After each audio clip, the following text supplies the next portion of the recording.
Despite its potential to spur economic development, entrepreneurship remains inadequately integrated into South Africa's formal education system. Deficient exposure to entrepreneurial role models and opportunities further diminishes young people's belief in their own entrepreneurial capabilities. Understanding entrepreneurship in South Africa's townships and rural areas is not merely an academic exercise, but a strategic imperative for inclusive economic growth. Stephen, this book is your brainchild, and of course I will rope Uyamkela in shortly, but how did the idea come about for you? Firstly, thank you very much for the opportunity, and I'm just simply in awe of the number of people that are in the room that chose to spend their evening with us. So thank you very much for being here. It's really a surreal moment for me and Yamkela that we actually can pull this together. I'm a recent doctoral graduate. Hey. In the research that I did, I found that a lot of reasons why people do not choose entrepreneurship when they are young is because they lack role models. So that's what theory says.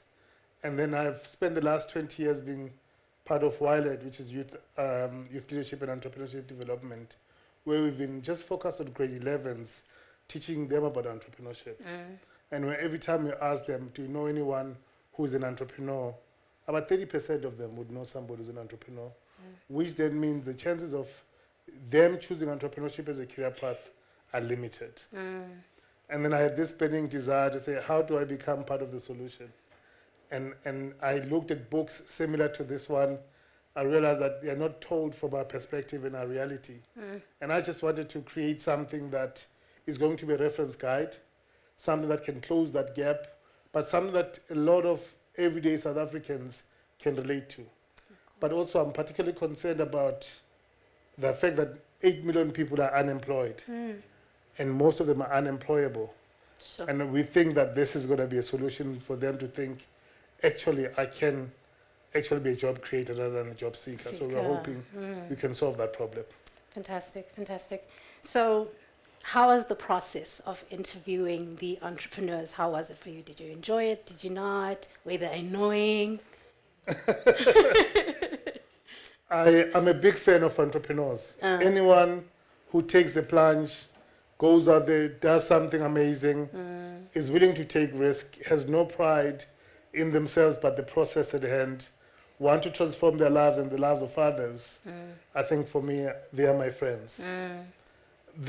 I was just in awe that the entrepreneurs were willing to sit around the table and have the conversation about where they are coming from, their early influences, the challenges that they've had to overcome, the failures they've had, the successes.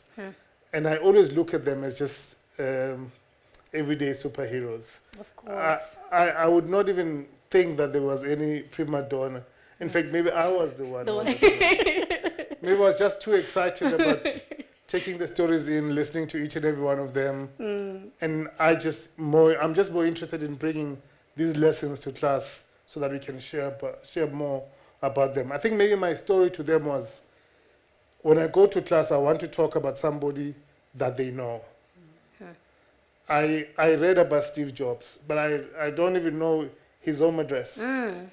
So if I bring into class someone says, oh, actually I bought a pair of sneakers from them yesterday, or I used the product yesterday, it makes the learning organic and real, and it removes the fear that education is for others, not for me.